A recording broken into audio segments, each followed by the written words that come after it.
Swayam Prabha. Digital India. Educated India.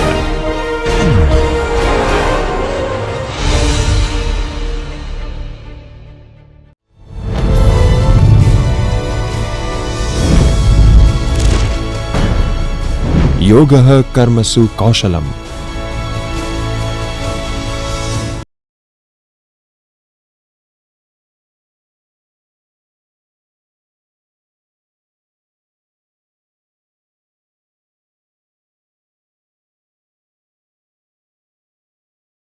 Barriers to communication.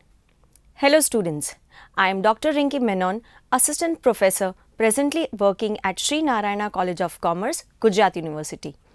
Today, I would be delivering a lecture in the subject of business communication. The course objective.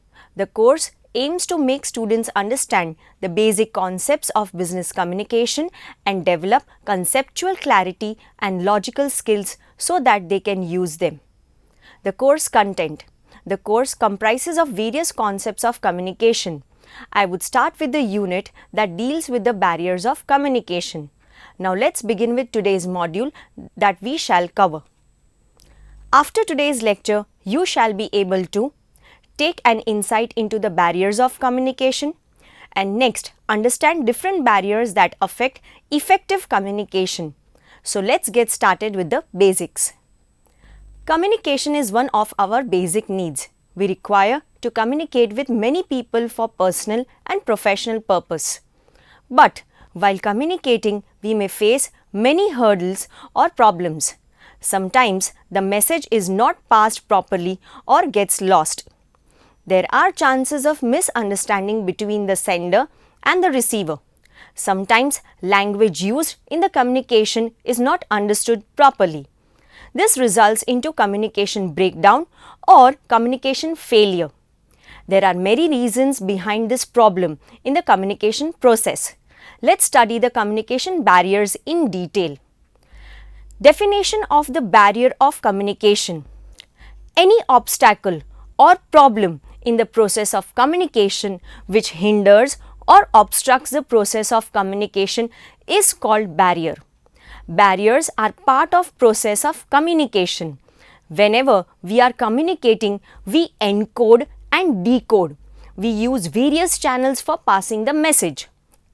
At any level or at any moment or any stage, there can be problems in communication process. Sometimes the sender may not use proper language that the receiver will understand. Receiver may not be able to decode properly. There can be lot of noise in surroundings which can disturb us. It rarely happens that barriers do not arise in the communication process. Many times barriers arise in the minds of the sender and the receiver. The intended messages are not sent to the receivers. There are various problems and difficulties in the process of communication which often result in the occurrence of barriers to communication. Communication barriers are interferences or obstacles which affect not only the transmission of idea or information but also the understanding and acceptance of it. It influences entirely preventing communication, filtering part of it or giving it an incorrect meaning. The three main causes for the barriers in communication are due to 1. The issue or problem of the sender. Second, the issue or problem of the listener. And third, inappropriate means of communication. The various barriers to the process of communication are given as follows. Barriers of communication. The first, physical environment. Physiological barriers. Semantic or language barriers. The next are personal barriers. Organizational barriers, emotional barriers, cultural barriers, and the last is socio-psychological barriers. So let's start with each of it. Now let's take a look at the types of barrier in detail. There are various problems and difficulties in the process of communication which often result in the occurrence of the barriers of communication. Communication barriers are interferences or obstacles which affect not in the transmission of idea or information but also the understanding and acceptance of it. It has an effect on entirely preventing communication, filtering part of it, or giving it an incorrect meaning. Barriers to communication can be classified as follows on the basis of the stage of the communication process during which the problem arises. A. Sender-oriented barriers, which include lack of planning, lack of clarity about the purpose of communication, improper choice of words resulting in badly encoded message, difference in perception, wrong choice of channel, etc. B. Receiver-oriented barriers like poor listening, lack of interest, difference in perception or biased attitude, etc. C. Channel-oriented barriers such as noise, wrong selection of medium, technical defects, etc. The various barriers to the process of communication are given as follows. First, physical or environmental barriers. Second, physiological barriers.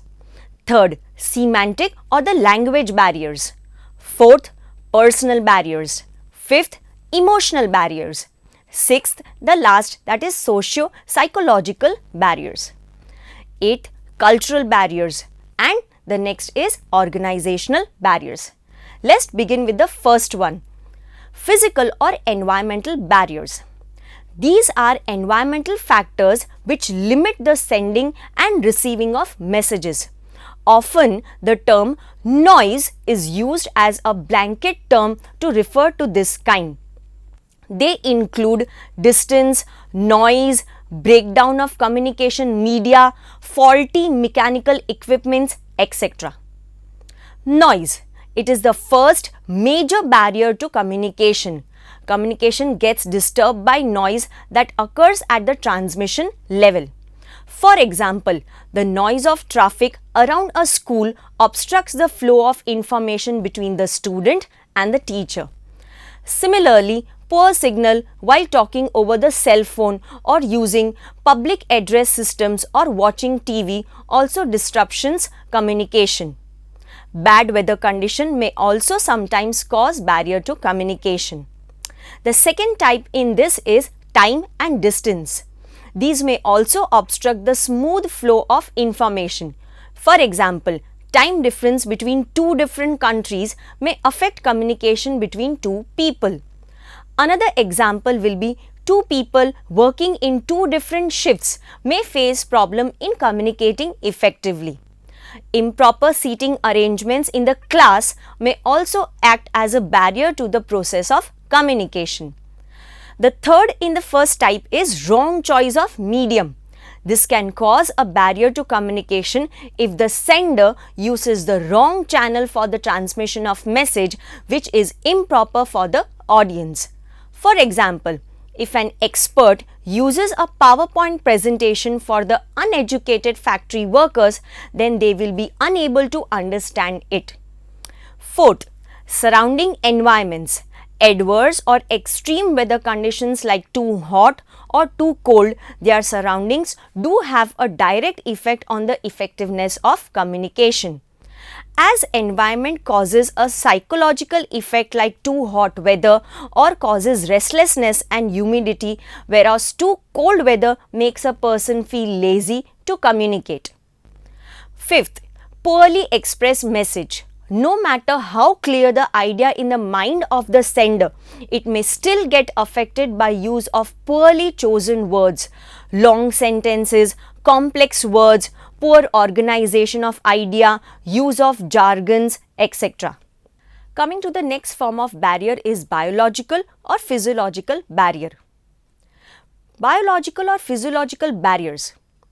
Physiological barriers are related to a person's health and fitness.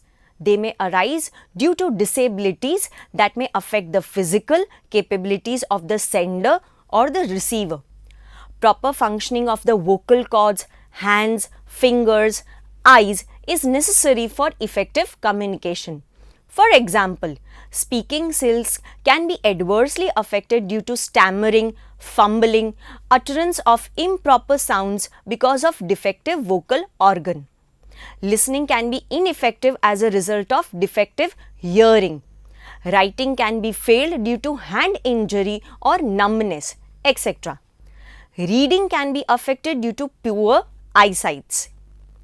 The third barrier is semantic barrier or the language barrier. The term semantic refers to the systematic study of meaning of the words. Semantic barriers are barriers related to language. They cause obstruction in the process of receiving or understanding of the message during the process of encoding or decoding ideas and words. The most common semantic barriers are as follows. First, misinterpretation of words. Different people mean different meaning while using the same word. For instance, homonyms are words that sound the same but have different meaning and are spelled differently. When used in spoken language, however, this can easily cause confusion. For example, the words write, W-R-I-T-E, and R-I-G-H-T. They sound the same but mean different things. We can avoid confusion by choosing a different word, for example, correct instead of right. Second, use of technical language. It is often found that technical people use technical language which is related to their profession, which is known as jargon. For example, a manager handed over an important document to new assistant and told him to burn it.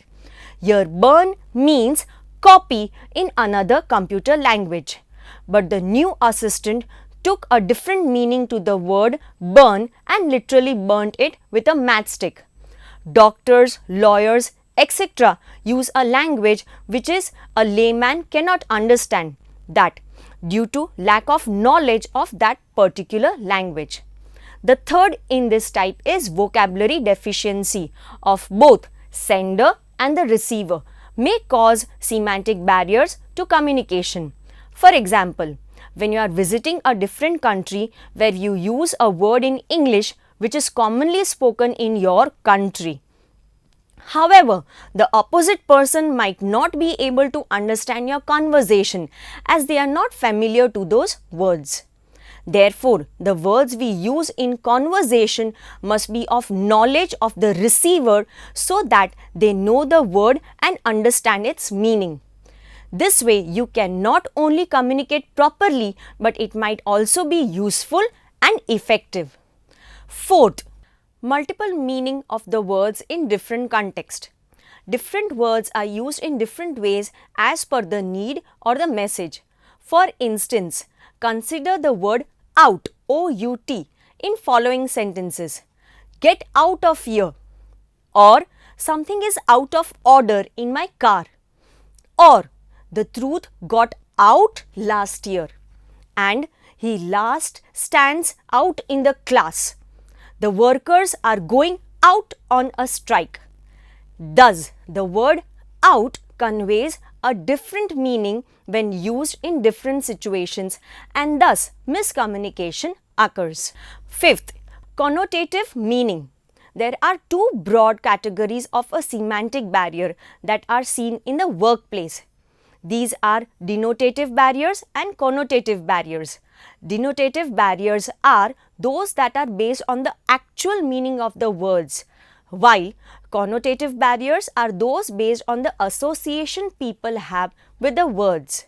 Connotative barriers arise when the meaning someone associates with a concept doesn't match with what someone else understands. These barriers can be overcome by attempting to understand the meaning that someone associates with a word or by speaking in more detail. It differs dramatically from denotative meaning. Example, depart. Similar word, go. Similar word, leave. Again a similar word, get out, etc. Coming to the fourth type of barrier, that is personal barrier. Differences in personal and psychological makeup of individuals may create barriers between people. They arise from judgments, emotions, and social values of people. The following are some of the most common personal barriers. First, attitudes and opinions. Assumptions and negative feelings about the receiver, such as hostility, may have an effect on the message. In a typical superior-subordinate relationship, a subordinate may or may not ask questions, may even withhold information due to fear. Some supervisors may not be open to suggestions and feedback as they presume that their subordinates are not capable of advising them. This creates indifference between them and the subordinates do not feel motivated. Attitude thus becomes a barrier to communication. Second type of personal barrier is lack of self-confidence.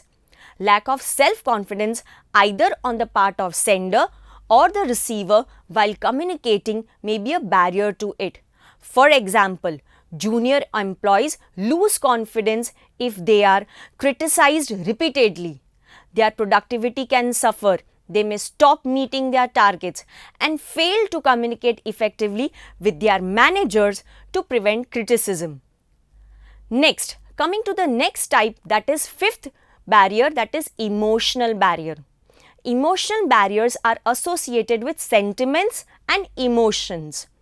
First type in that is a blocked mind. Blocked mind considers only limited information and ignores or rejects additional information. An individual who has a blocked mind is rigid and dogmatic.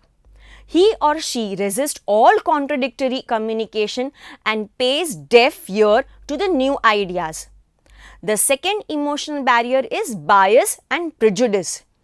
If closed-mind people are asked for a reason for rejecting a message, they may reveal prejudices or bad behavior.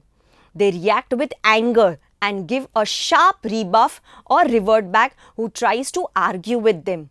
This acts as a barrier in communication.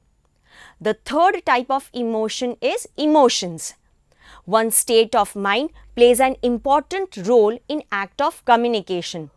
If the sender is worried, excited, afraid, nervous, then he or she will not be able to organize his message properly. Similarly, if the receiver is not in a proper state of mind, he may interpret the message wrongly.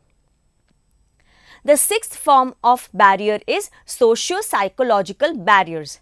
They are similar to perception barriers. 1. Selective perception. Perception means opinion.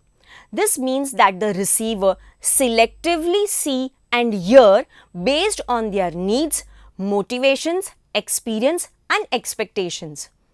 In communication, this tendency means that they hear what they want to hear and ignore the other relevant information. The second type in this is status consciousness. Difference in status and power between the sender and the receiver may constitute another barrier. The subordinate feels very jittery, nervous in front of the supervisors, and the supervisors may be reluctant to pass complete information. The third type in this is prejudices. People who are not open to discussions, new ideas, viewpoints and have a closed mindset may be a great barrier to communication. Fourth type in this is halo effect. Sometimes the listener may be too much in awe of or completely distrust a speaker. When there is a lack of sufficient trust, confidence and faith between the communicating parties or selective listening takes place, in these situations several types of noise enter the communication process. Similarly, things like distrust, threat, fear are vital barriers to effective communication. Next is physical appearance. Receiver may not like the sender's physical appearance, voice, pronunciation, accent, use of grammar or mannerism. This may cause the receiver to discard the content. Communicator's mood also influences his capacity to communicate. For example, he may be tired, sleepy, bored, etc.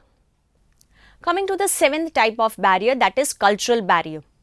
Culture shapes the way we think and behave. Each group categorized on the basis of nationality, ethnicity, race, religion, etc. has its own distinctive culture. Cultural differences often cause communication differences. It arises when individuals in one social group have developed different norms, values or behaviors to individuals associated with another group. The same category of words, phrases, symbols, action, colors mean different things to different cultures. For example, in Western countries, black color is associated with mourning, dukh, while in the Far East, white is the color of mourning or dukh. In US, people love to be called by their first name, while in Britain, people are addressed by their last name. Coming to the eighth type of barrier, that is organizational barriers. Here, the following are the types in it. First, a very complex organizational structure. A complex organizational structure has long communication channels which subjects to breakdown of communication. Second, too many levels in the organization. As the message has to pass through many levels, there are changes of distortion, delays or total failure of the message. The third type in this is time and timeliness. Time pressure can be a serious obstacle as messages are hastily, that is fastly and inadequately communicated by the managers. So, I hope you are now clear as how and which type of barriers affect the channel of communication. Now let us take a look or understand how to overcome these obstacles or barriers in communication. First, eliminating the differences in perception. The organization should ensure that it is recruiting the right individuals on the job. It's the responsibility of the interviewer to ensure that the interviewee has command over the written and spoken language. There should be a proper induction, that is orientation program, so that the policies of the company are clear to all the employees. There should be a proper training conducted for the required employees. For example, voice and accent training for call centers. Second, use of simple language. Use of simple and clear words should be emphasized. Use of difficult words and jargons should be avoided. The third remedy is reduction and elimination of noise levels. Noise is the main communication barrier which must overcome on priority basis. It is essential to identify the source of noise and then eliminate that source. Fourth, active listening. Listen attentively and carefully. There is a difference between listening and hearing. Active listening means hearing with proper understanding of the message that is heard. By asking questions, the speaker can ensure whether his or message is understood or not by the receiver in terms as intended by the speaker. The fifth way is emotional state. During communication, one should make effective use of body language. He or she should not show their emotions while communicating, as the receiver might misinterpret the message being delivered. For example, if the conveyor or the sender of the message is in a bad mood, then the receiver might think that the information is being delivered is not good or bad. The sixth way is simple organizational structure. For the purpose of business communication, the organizational structure should not be complex. The number of hierarchical levels should be optimum. There should be an ideal span of control within the organization. Simpler the organizational structure, more effective will be the communication. Seventh way is avoid informational overload. Communication message that is overly loaded causes obstacles in grasping the message, which further leads to misinterpretation.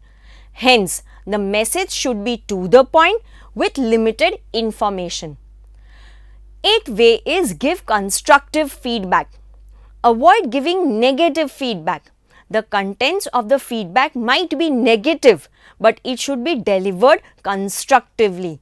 Constructive feedback will lead to effective communication between the superior and the subordinate. The ninth way is proper media selection. The managers should properly select the medium of communication. Simple messages should be conveyed orally, like face-to-face interaction or meetings. Use of written means of communication should be encouraged for delivering complex or important documents. For significant messages, reminders can be given by using written means of communication such as memos, notices, documents, etc. The 10th way is flexibility in meeting the targets. For effective communication in the organization, the managers should ensure the individuals are meeting their targets timely without skipping the formal channel of communication. There should not be much pressure on the employees to meet their targets. So, here we come to an end of this session. To summarize this lecture, first of all, we studied the different barriers to effective communication. Second, we took an insight as to how can we overcome these barriers to channelize effective communication. I hope you are through with the topic. Thank you.